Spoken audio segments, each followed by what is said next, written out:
بہت سے لوگ یہ سمجھ رہے ہیں کہ اس وقت خطے کا منظرنامہ تبدیل ہو رہا ہے۔ چین کے وزیر خارجہ بھارت کا دورہ کر رہے ہیں، پھر وہ افغانستان جا رہے ہیں اور پھر وہ پاکستان جا رہے ہیں۔ ہر شخص یہ سوال پوچھ رہا ہے کہ کیا بھارت امریکہ سے جان چھڑوا سکتا ہے؟ کیا چین پاکستان سے جان چھڑوا سکتا ہے؟ کیا پاکستان امریکہ سے تعلقات کی بنیاد پہ چین کی قربانی دے سکتا ہے؟ اور پاکستان جو کہہ رہا ہے کہ وہ خطے کا نصیب بدلنے کی صلاحیت رکھتا ہے، تو کیا 200 سال پرانا خواب پورا ہونے جا رہا ہے؟ اور اس کے ساتھ ہی اگنی 5 کی بہت زیادہ باتیں کی جا رہی ہیں۔ پاکستان کے پاس اس کا کیا توڑ ہے اور پاکستان اس کا کیا جواب دینے جا رہا ہے؟ اس سمیت بہت سی چیزیں ہیں جو آپ کو اس ویڈیو میں ملنے جا رہی ہیں۔ سب سے پہلی بات یہ کہ کیا بھارت امریکہ سے جان چھڑوا سکتا ہے؟ چند دن رہ گئے ہیں جس کے بعد امریکہ بھارت پر 50% ٹیرف کا اطلاق ہو جائے گا، یعنی 27 اگست کو بھارت کی امریکہ کے ساتھ تجارت کی موت واقع ہونے والی ہے۔ لیکن کیا امریکہ بھارت کو چھوڑ سکتا ہے یا بھارت امریکہ کو چھوڑ سکتا ہے؟ اصل سوال یہ ہے۔ تو میں آپ کو بتا دوں کہ ایسا ممکن نہیں ہے۔ ان کے آپس میں اسٹریٹجک ٹائز کو تقریباً 25 سال ہو چکے ہیں، اور اس وقت جو صورتحال ہے وہ یہ ہے کہ $131 بلین کی تجارت دونوں ممالک کر رہے ہیں۔ $84 بلین کی چیزیں امریکہ کو بیچی جاتی ہیں اور تقریباً 42 سے 43 بلین کی چیزیں امریکہ سے بھارت میں خریدی جاتی ہیں۔ اب اس وقت صورتحال یہ ہے کہ سارے کا سارا فیوچر جو ہے وہ بھارت نے امریکہ کے ساتھ پلان کر لیا۔ اب کہا یہ جا رہا ہے کہ کیا روس کو امریکہ کے کہنے پہ چھوڑا جا سکتا ہے؟ تو بالکل بھی نہیں، کیونکہ اس وقت بھارت کی جو آپ دفاعی ضروریات کو دیکھیں تو ایک وقت تھا جب 80% سے زیادہ جو دفاعی ضروریات ہیں بھارت کی وہ روس پوری کر رہا تھا۔ بے شک وہ گزشتہ کچھ سال کے اندر کم ہو کے 60% سے کم ہو چکی ہیں، لیکن اس کے باوجود اس وقت بہت زیادہ ڈیپینڈنس ہے رشین ہتھیاروں پہ۔ جبکہ دوسری طرف امریکہ کی بات کی جائے تو اس وقت تجارت کے علاوہ بڑی بڑی کمپنیوں نے بھارت کے اندر انویسٹمنٹ کی ہوئی ہے۔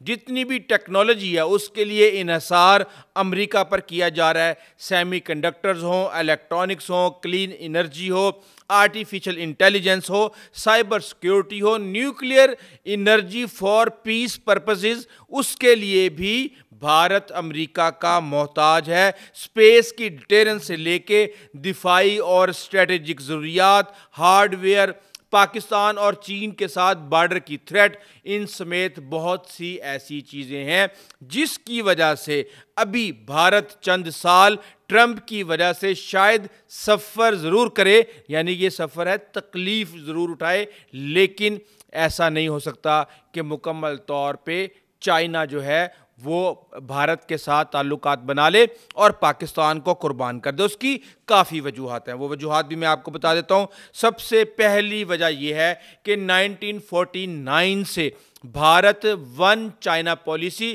یعنی کہ تائیوان کو چین کا حصہ نہیں سمجھتا، وہ اس کی مخالفت کر رہا ہے۔ اس کے بعد چین کی سب سے بڑی سردردی دلائی لاما کو بھارت نے اپنے اندر اپنے ملک میں پناہ دی ہوئی ہے۔ لداخ کی زمین پر بقول بھارت کے چین نے قبضہ کیا ہوا ہے۔ تقریباً آپ یہ دیکھ لیں کہ لائن آف ایکچوئل کنٹرول کے اوپر میکسیمم جو بارڈر ہے وہ متنازع ہے۔ اروناچل پردیش کو چین اپنے ساؤتھ تبت کا حصہ سمجھتا ہے، اور اس کے ساتھ ہی اور بہت سی ایسی چیزیں ہیں جس کی وجہ سے کوشش یہ کی جا رہی ہے چائنا کی طرف سے کہ اس کمپٹیشن کو کسی بھی لحاظ سے کنفلکٹ میں تبدیل نہ کیا جائے، اور دوسری طرف چین یہ چاہتا ہے کہ بھارت کی دنیا کی سب سے زیادہ آبادی والے ملک کی جو بڑی مارکیٹ ہے اس کو کیپچر کیا جا سکے، اور کسی بھی لحاظ سے بھارت کو یہ موقع نہ دیا جائے کہ وہ امریکہ کے ساتھ جنگ کی صورت میں بھارت عملی طور پہ اس جنگ کا حصہ بن جائے۔ بہرحال اس حوالے سے ہم یہ دیکھ رہے ہیں کہ فرٹیلائزر اب چائنا سے آئیں گی، ریئر ارتھ منرلز بھی چائنا انڈیا کو دینے جا رہا ہے، اور اس کے ساتھ ہی ٹیکنالوجی کے اوپر بھی بات چیت چل رہی ہے۔ لیکن ایک بات یاد رکھیے گا، حالیہ بھارت اور پاکستان کی جنگ میں 3 ہتھیار ایسے تھے جنہوں نے جنگ کا پانسا پلٹ دیا۔ پہلے نمبر پہ PL-15، اس کے بعد جس جہاز سے وہ چلایا گیا J-10C، اور جو ایک multi domain network Pakistan نے بنایا سیٹلائٹ، وہ بھی چائنا کی مدد سے ہمیں ساری انفارمیشن فراہم کی گئی۔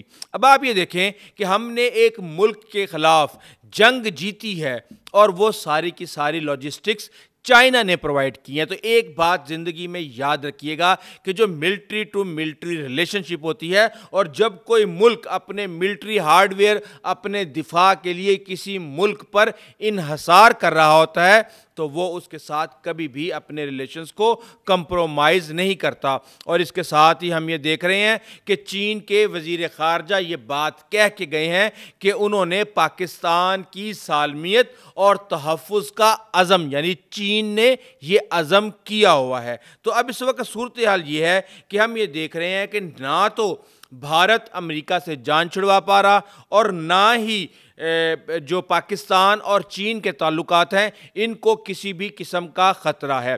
لیکن بات یہ ہے کہ پاکستان کے پاس ایک وسیع تجربہ ہے۔ آپ کو یاد ہوگا کہ 60 کی دہائی میں پاکستان نے چین اور امریکہ کے تعلقات کو بحال کروایا تھا۔ اس کے بعد سے آپ یہ دیکھ لیں کہ کولڈ وار ہو افغانستان کے اندر، چاہے اس کے بعد پھر ہم یہ دیکھتے ہیں کہ 9/11 ہو، پاکستان نے پوری دہائیوں تک امریکہ کی جنگ اس خطے کے اندر لڑی ہے، لیکن چین کے ساتھ کبھی بھی پاکستان کے تعلقات خراب نہیں ہوئے۔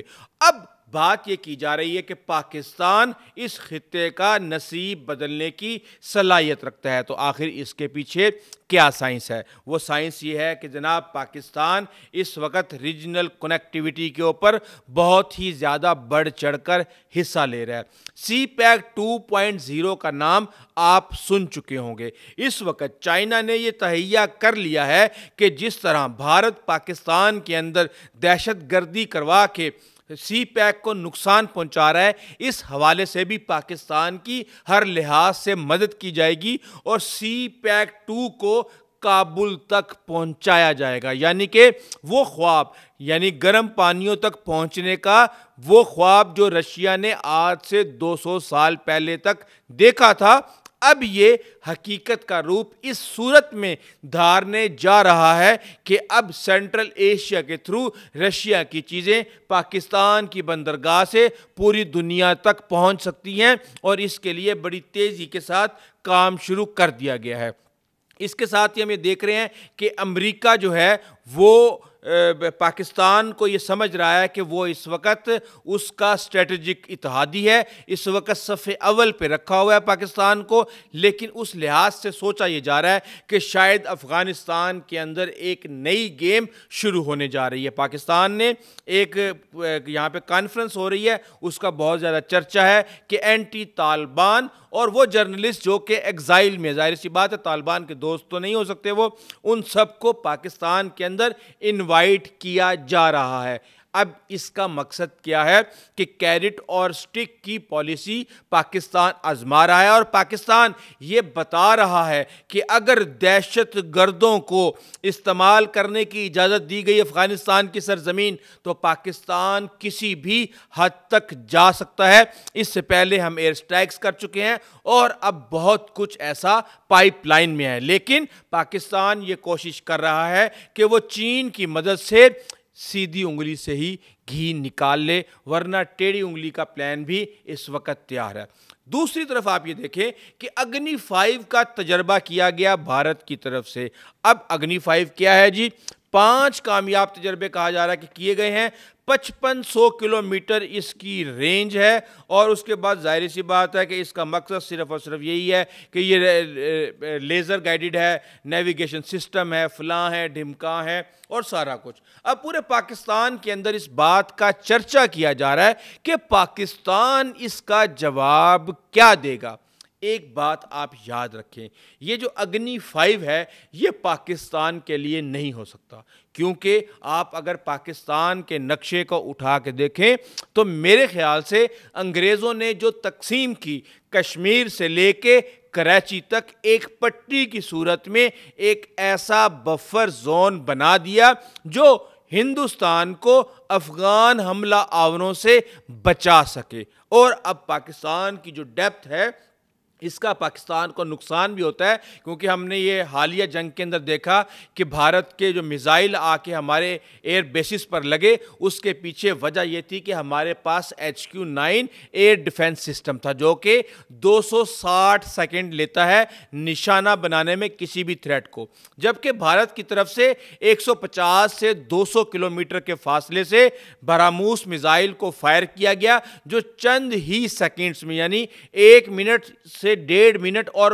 کئی تو 1 منٹ سے کم وقت میں آ کے اپنے نشانے پر لگ گئے، تو جس کی وجہ سے پاکستان کو یہ کمی محسوس ہوئی کہ پاکستان کو ایک ایسا ڈیفنس سسٹم لینا ہے جو کہ اس تھریٹ سے نبرد آزما ہو سکے، اور اس کے لیے اب HQ-19 کی بات کی جا رہی ہے۔ لیکن اصل بات جو میں آپ کو بتا رہا تھا وہ یہ ہے کہ ڈیپتھ کے اندر آپ جا کے دیکھیں تو کوئی بھی ایسی جگہ نہیں ہے جو 1000 کلومیٹر سے زیادہ ہو افغانستان اور بھارت کے درمیان میں۔ تو بات یہ ہے کہ جب آپ کا کوئی بھی 1000 کلومیٹر رینج والا میزائل کوئی مقصد حاصل کر سکتا ہے تو 5500 کلومیٹر رینج کا مقصد کیا ہے؟ تو کیا بھارت امریکہ سے جنگ کرنے جا رہا ہے؟ تو کیا بھارت اسرائیل پہ حملہ کرنے جا رہا ہے؟